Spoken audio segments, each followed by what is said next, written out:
Shalom teman-teman. Halo. Saya yakin dan percaya dimanapun teman-teman berada, pasti teman-teman siap untuk memuji Tuhan. Ada amin? Amin. Oke, sebelum kita memuji Tuhan, kita menyorakkan Tuhan, kita menyembah Tuhan, kita akan berdoa. Mari kita berdoa. Bapa, kami mengucap syukur Tuhan, terima kasih Tuhan atas penyertaan-Mu dan perlindungan-Mu sepanjang hari dalam kehidupan kami Tuhan. Tiba saatnya kami akan bersorak-sorai bagi nama Engkau Tuhan, kami akan memuji Engkau, kami akan menyembah Engkau Tuhan.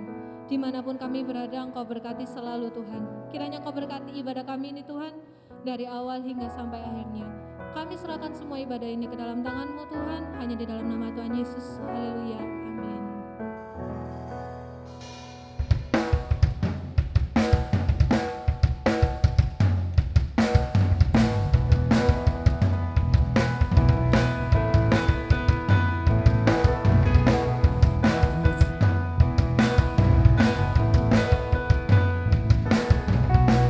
Terpujilah nama-Mu Tuhan, ku akan penuh kemuliaan. Satu suara kami nyatakan, kebesaran-Mu kekal selamanya. Terpujilah nama-Mu Tuhan, ajaib dan penuh keagungan. Satu hati kami nyatakan, kerajaan-Mu kekal selamanya.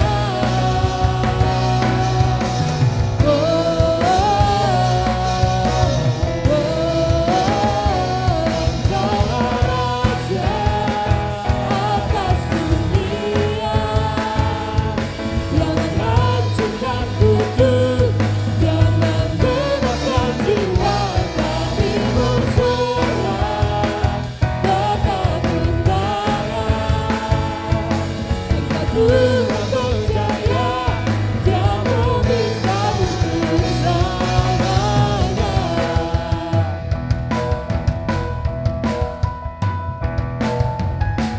Terpujilah nama-Mu Tuhan, ajaib dan penuh keagungan. Satu hati kami nyatakan, kerajaan-Mu kekal selamanya. Engkaulah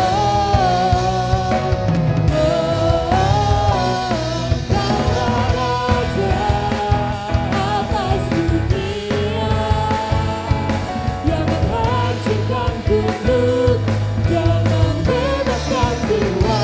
Kami bersorak bertakbir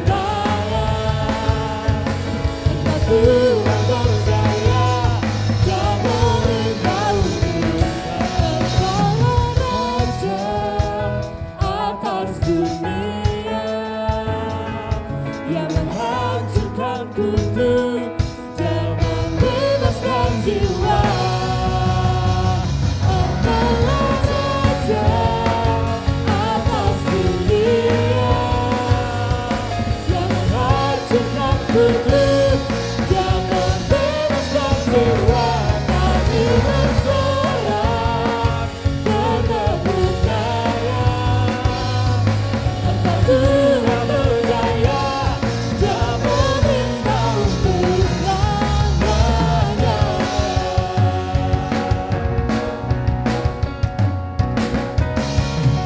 Haleluya.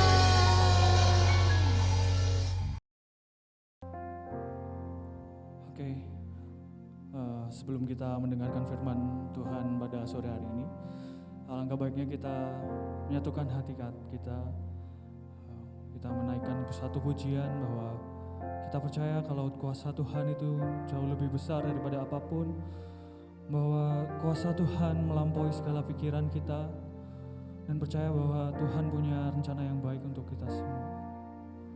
Haleluya.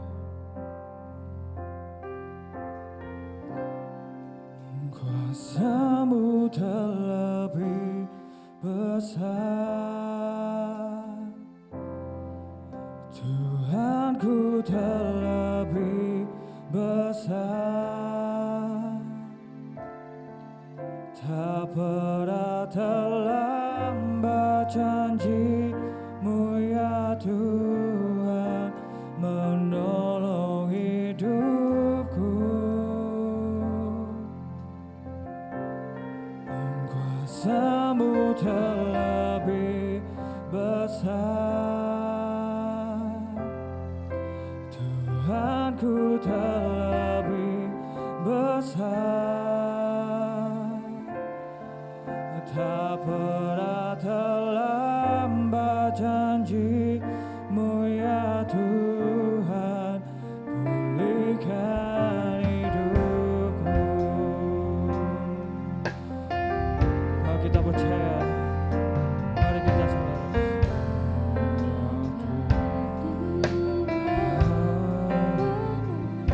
Tolongku, haleluya,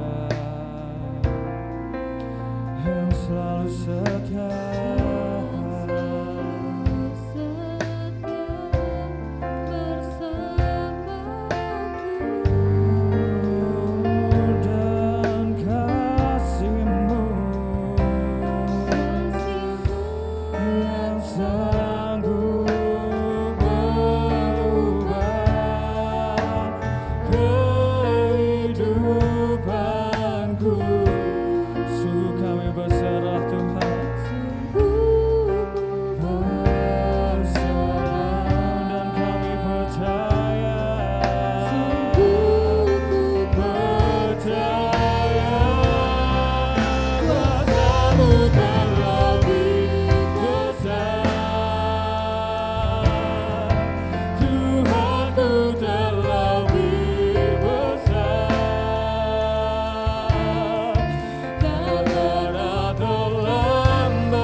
terlambat dalam hidup kami, bahwa rencana Tuhan tidak terlalu cepat dan juga tidak terlalu lambat.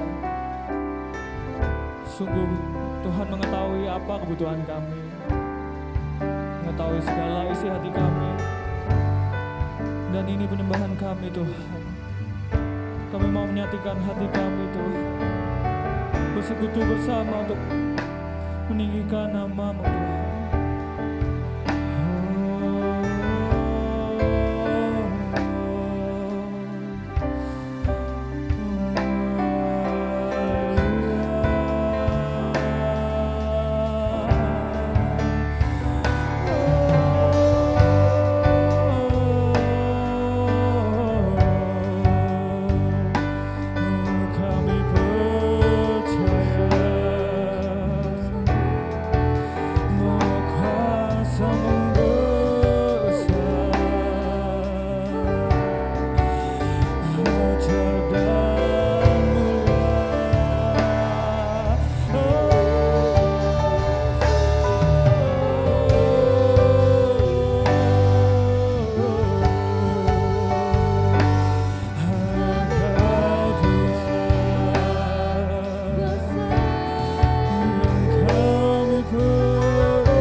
Kuasa-Mu terlebih besar, Tuhanku terlebih besar. Tak pernah terlambat janji-Mu ya Tuhan, menolong hidupku. Kami percaya Tuhan, kuasa-Mu terlebih besar,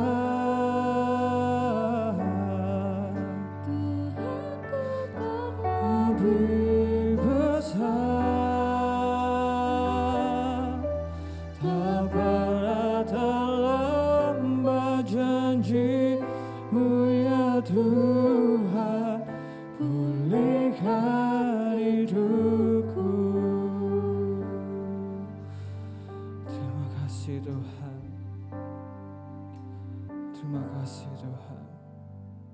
Dan sebentar kami akan mendengarkan firman Tuhan. Biarlah hati kami, pikiran kami hanya tertuju pada firman Tuhan. Berkatilah kami yang hina ini Tuhan. Bukalah hati kami, bukalah mata kami, bukalah pikiran kami untuk dapat menikmati firman dari Engkau Tuhan dan dapat mengimplementasikannya dalam kehidupan kami setiap harinya Tuhan. Berkati penerima firman Tuhan dan juga pembicaranya Tuhan. Biarlah semua kita dapat diberkati Tuhan melalui firman-Mu, dan kami juga mendapatkan sukacita yang dari Engkau saja Tuhan. Terima kasih Tuhan, hanya dalam nama Tuhan Yesus Kristus kami ucap syukur dan doa. Haleluya, amin. Shalom, selamat sore teman-teman semua. Puji Tuhan, bersyukur karena kemurahan Tuhan. Dalam kesempatan ini kita bisa bersama-sama kembali untuk beribadah, memuji, memuliakan, dan membesarkan nama Tuhan. Dan kita juga akan mempersiapkan hati, pikiran, dan seluruh hidup kita untuk menerima firman Tuhan. Mari kita berdoa terlebih dahulu. Kiranya Roh Kudus memberikan kepada setiap kita suatu pencerahan, pengertian, dan tuntunannya melalui firman Tuhan.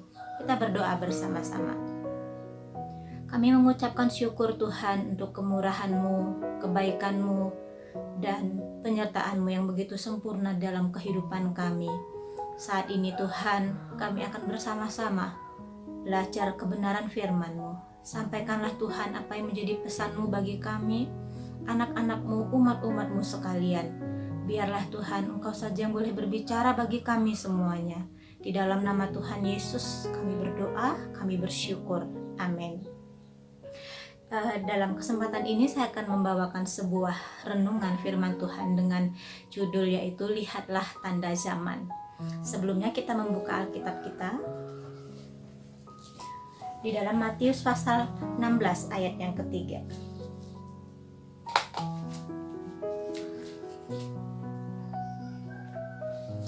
Matius pasal 16 ayat yang ketiga, saya akan bacakan bagi kita. Demikian bunyi firman Tuhan. Dan pada pagi hari, karena langit merah dan redup, kamu berkata, hari buruk berupa langit, kamu tahu membedakannya, tetapi tanda-tanda zaman tidak. Sekali lagi, dan pada pagi hari, karena langit merah dan redup, kamu berkata, hari buruk berupa langit, kamu tahu membedakannya, tetapi tanda-tanda zaman tidak. Teman-teman yang dikasihi oleh Tuhan, suatu kali ada sekelompok orang-orang, yaitu orang-orang Farisi, orang-orang Saduki, ya, hendak mencobai Tuhan Yesus. Ya, mereka mengatakan, Tuhan, berikanlah kami suatu tanda. Nah, Tuhan Yesus yang mengetahui setiap kedalaman hati setiap orang, ya, mengetahui maksud tersembunyi daripada orang Farisi atau orang Saduki ini, bahwa mereka memiliki suatu niatan yang tidak baik dalam pertanyaan mereka, dalam permintaan mereka. Ketika kita di pagi hari kita melihat ada segumpalan awan yang pekat begitu ya di langit, lalu kita mengatakan, oh sepertinya ini bakal hujan begitu. Namun ketika pagi hari kita lihat matahari bersinar begitu indah, begitu cerah, kita mengatakan sepertinya hari ini akan cerah, tidak ada hujan. Nah, kita bisa membedakan, kita bisa seakan-akan mengetahui gambaran ya cuaca hari tersebut. Dan ini terjadi ketika Tuhan Yesus memberikan suatu istilah kepada orang Farisi, orang Saduki. Kamu bisa ya membedakan cuaca, membedakan hari yang buruk atau hari yang baik, tapi tanda-tanda zaman tidak. Dan ketika memasuki tahun 2020 ya, sekitar bulan Maret, ada pandemi yang melanda negeri Cina saat itu, mulai masuk ke negeri kita Indonesia. Dan sepanjang tahun 2020 kita seakan-akan dibuat cemas ya dengan adanya pandemi ini. Keluar rumah merasa tidak tenang, bekerja di luar rumah merasa tidak tenang, hendak berjalan-jalan bahkan ketika ke gereja pun kita seakan-akan tidak tenang karena ada suatu bahaya, ancaman yang tidak terlihat oleh mata, yaitu pandemi COVID-19 ini. Dan ketika kita masuk di penghujung tahun 2020, kita meninggalkan tahun tersebut masih dengan pandemi yang sama dan masuk di tahun 2021. Di awal tahun kita sudah mendengar berita-berita yang mencemaskan, yang menyedihkan juga di berbagai tempat di daerah kita Indonesia saat itu dilanda oleh berbagai bencana, bukan? Ada tanah longsor, ada gempa bumi, demikian juga ada pesawat yang jatuh, ada banjir, ada begitu banyak bencana yang terjadi di negeri kita saat ini. Teman-teman, berdasarkan firman Tuhan yang sudah ya kita senantiasa terima hari lepas hari melalui kebenaran firman Tuhan di Alkitab yang kita baca dan kita pelajari hari lepas hari, ataupun melalui khotbah-khotbah yang kita dengar, ya begitu, kita sedang memasuki suatu tahap akhir daripada kehidupan di dunia ini, yaitu akhir dari zaman. Tuhan mengatakan bahwa lihatlah tanda-tanda zaman. Di dalam firman Tuhan mengatakan pada zaman akhir ada begitu banyak bencana yang akan terjadi, ada begitu banyak terjadi wabah, peperangan, kerusuhan, kesulitan, jeritan dan air mata terjadi di mana-mana. Dan secara tidak kita sadari, teman-teman, hal itu sedang terjadi saat ini. Sebagai pemuda-pemuda Kristen, kita harus mulai dari saat ini selagi ada kesempatan, berwaspada, berjaga-jaga, menjaga sikap hidup kerohanian kita agar tetap berkenan di hadapan Tuhan. Ini tadi dikatakan di sana bahwa ada orang-orang Farisi, ada orang-orang Saduki. Orang-orang Farisi dan orang-orang Saduki adalah orang-orang yang hafal, yang tahu betul tentang hukum Taurat. Hari demi hari dalam kehidupan mereka mengamalkan Taurat. Jadi mereka sudah, kalau namanya tingkat kehafalan mereka terhadap hukum Taurat itu sudah luar kepala, begitu ya. Dalam kesempatan ini saya akan menyampaikan ada 3 macam orang percaya. Yang pertama adalah orang percaya yang saleh. Kita melihat Alkitab kita di dalam Kejadian pasal 6. Kejadian pasal 6 ayat yang ke-9. Inilah riwayat Nuh. Nuh adalah seorang yang benar dan tidak bercela di antara orang-orang sezamannya, dan Nuh itu hidup bergaul dengan Allah. Sekali lagi, inilah riwayat Nuh. Nuh adalah seorang yang benar dan tidak bercela di antara orang-orang sezamannya, dan Nuh itu hidup bergaul dengan Allah. Nah, teman-teman, di sini ada 3 kata yang sangat menarik yang menggambarkan bagaimana keberadaan hidup kerohanian Nuh di tengah-tengah bangsanya yang saat itu sedang terjadi kerusakan moral yang luar biasa. Ya. Nuh ini di tengah-tengah keberadaan bangsanya yang sedang berada di kebobrokan moral, ya, dia hidup sebagai orang yang benar, sikap hidupnya tidak bercelah, ya, dan kemudian dia hidup bergaul dengan Allah. Nuh adalah seorang yang saleh. Di tengah-tengah bangsanya yang hidup di dalam kebobrokan moral, dia mempertahankan hidup keimanannya dalam takut akan Tuhan, dalam mengasihi Tuhan, dalam beribadah sungguh-sungguh kepada Tuhan. Dia mempertahankan sikap hidup yang saleh di hadapan Tuhan. Bagaimana dalam kehidupan kesalehannya? Dikatakan di sini dia bergaul, dia punya hubungan yang manis, punya hubungan yang intim dengan Tuhan. Dia hidup tidak bercela dan dia hidup benar di hadapan Tuhan.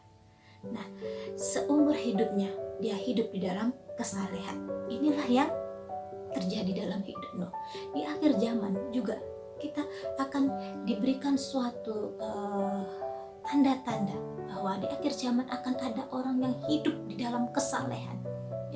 Orang-orang yang saleh, orang-orang yang betul-betul sungguh-sungguh mengiring Tuhan di dalam ketulusan dan kemurnian hatinya, seperti Nuh ini.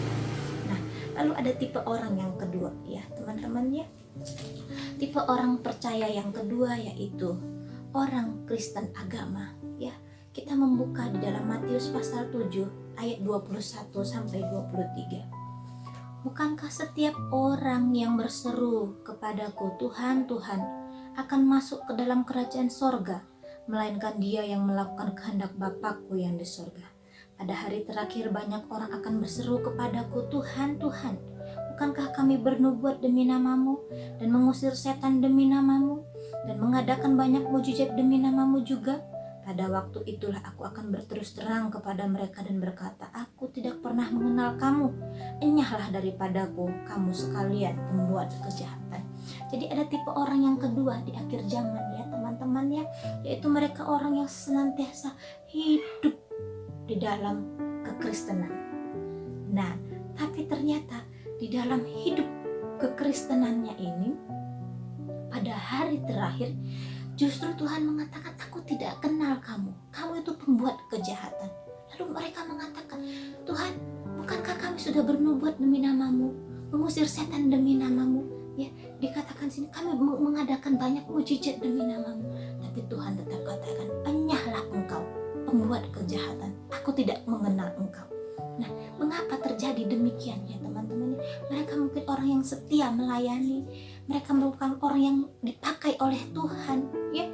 Mungkin dalam hidup keagamaan mereka begitu sangat sempurna, ya. Sampai di dalam pelayanan yang dikatakan di dalam ayat yang ke-23, mereka bisa bernubuat mengusir setan. Ini bukan pelayanan yang mudah, bukan pelayanan yang biasa-biasa saja. Bahkan menyembuhkan orang sakit, mengadakan mujizat-mujizat. Ini bukan pelayanan yang mudah, bukan pelayanan yang biasa-biasa saja, saya katakan. Namun mereka adalah orang-orang yang mungkin dipakai oleh Tuhan, tapi ternyata pada akhir hidup mereka adalah orang yang ditolak oleh Tuhan. Mengapa, teman-teman?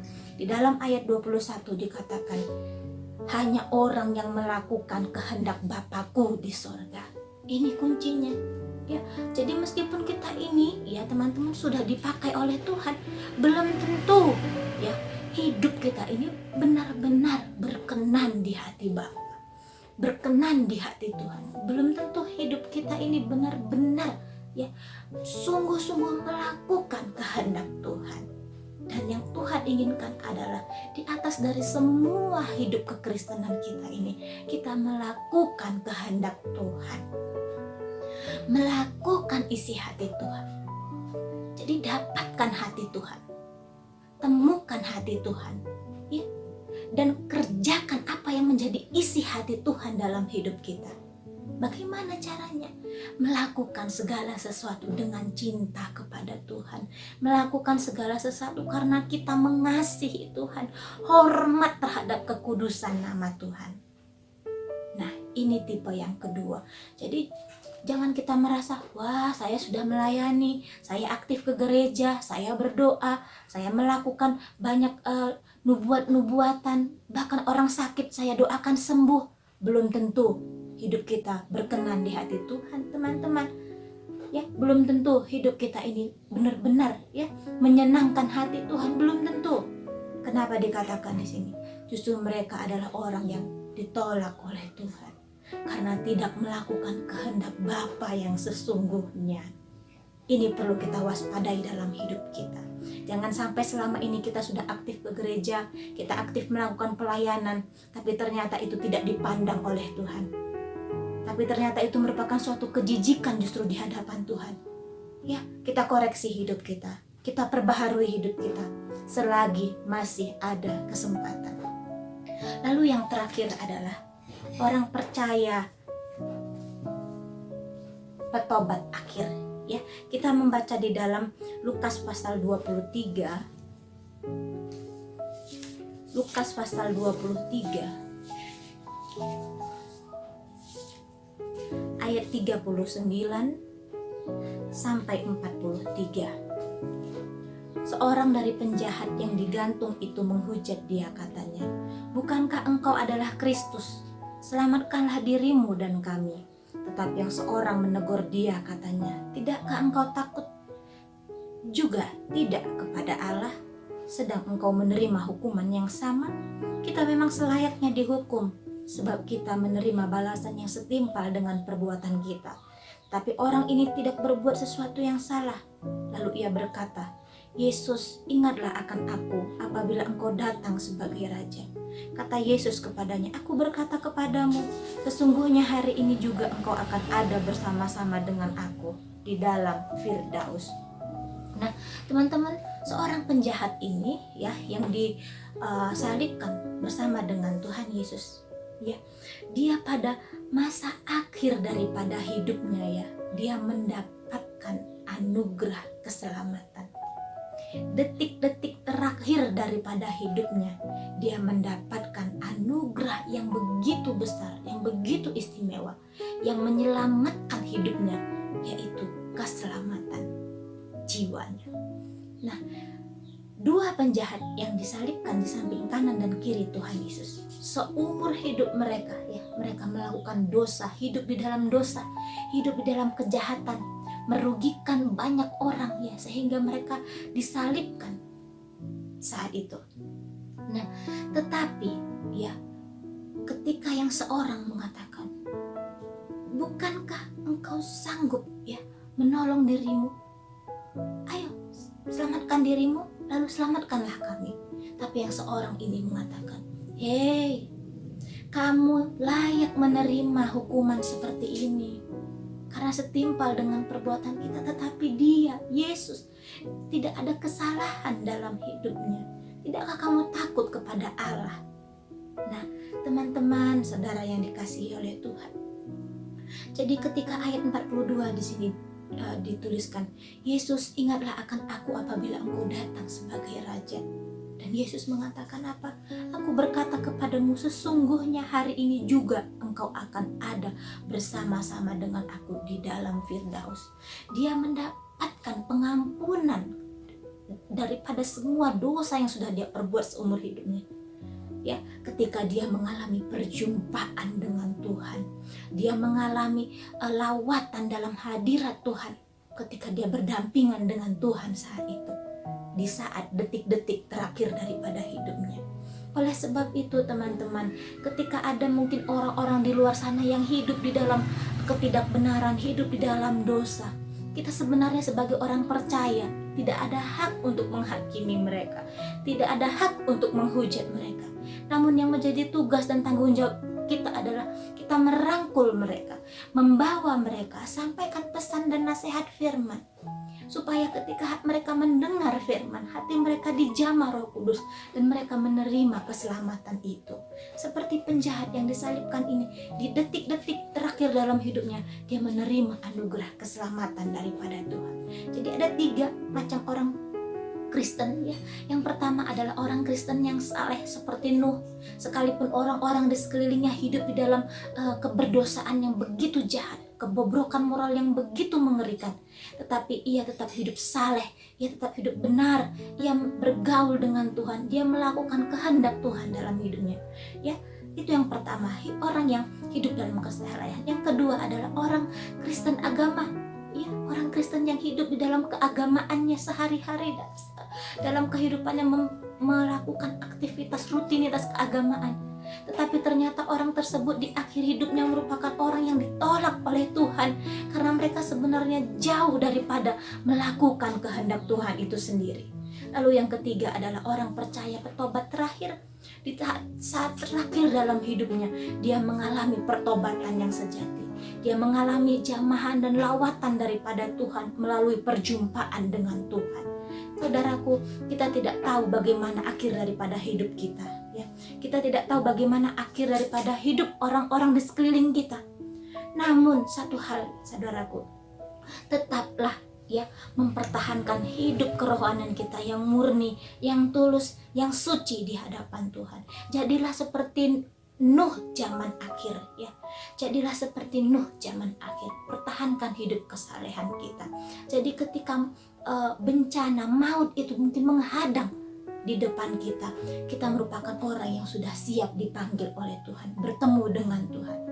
Seperti kesaksian daripada kopilot Sriwijaya Air ya, yang dia menukar jadwal tugasnya saat itu supaya dia besok bisa ke gereja.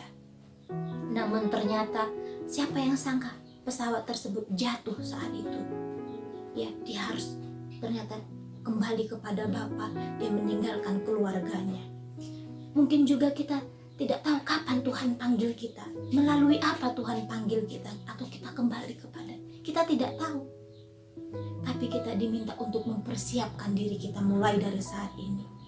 Koreksi, periksa cara hidup kerohanian kita. Ya teman-teman, jadilah saksi yang senantiasa membawa, merangkul orang-orang juga, orang-orang lain untuk bisa berjumpa dengan Tuhan.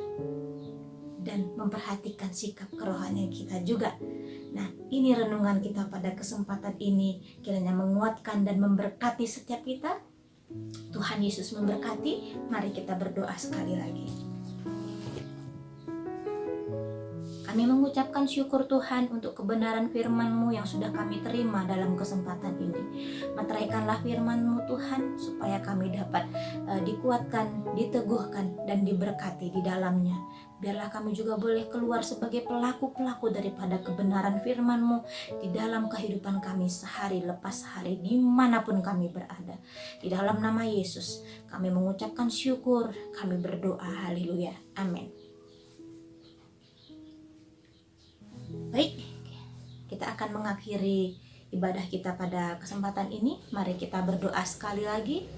Kita arahkan hati kita kepada Tuhan.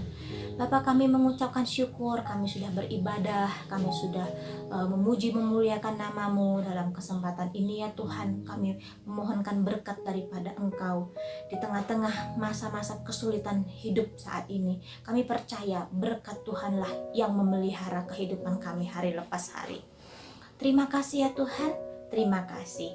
Mari teman-teman kita arahkan hati kita kepada Tuhan.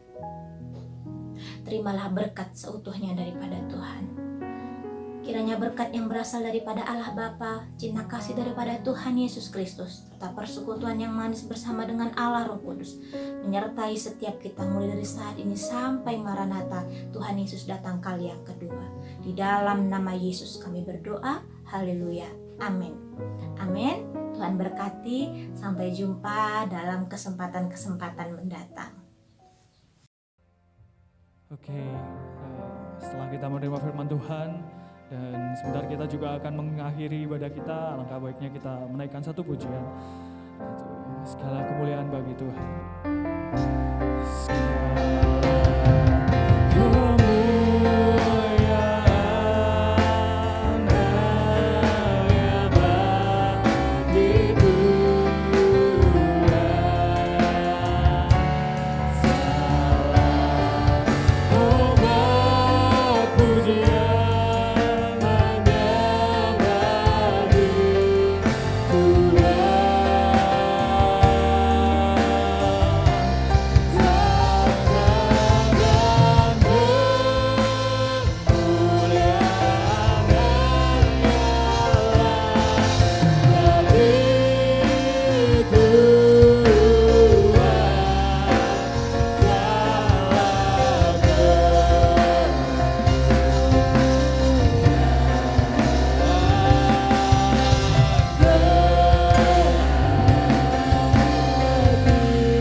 Terima kasih Tuhan, terima kasih. Terima kasih atas penyertaan-Mu selama ini Tuhan. Terima kasih atas berkat-Mu melalui firman Tuhan yang kami dengarkan pada sore hari ini Tuhan. Dan berkat-Mu melalui ibadah ini Tuhan. Biarlah segala penyembahan kami dapat memuliakan nama-Mu, dapat menyenangkan hati-Mu Tuhan. Dan sebentar kami juga akan mengakhiri ibadah kami Tuhan. Berilah berkat pada anak-anak-Mu ini Tuhan. Pada kami yang beribadah pada sore hari ini Tuhan. Apa yang kami kerjakan Tuhan, pendidikan kami, keluarga kami, pelayanan kami, pekerjaan kami Tuhan, semuanya Engkau yang memberkati Tuhan. Terima kasih Tuhan, hanya inilah yang kami dapat berikan kepada Engkau Tuhan. Biarlah penyertaan Roh Kudus dapat menyertai kami semuanya saat ini sampai selama-lamanya. Haleluya, amin.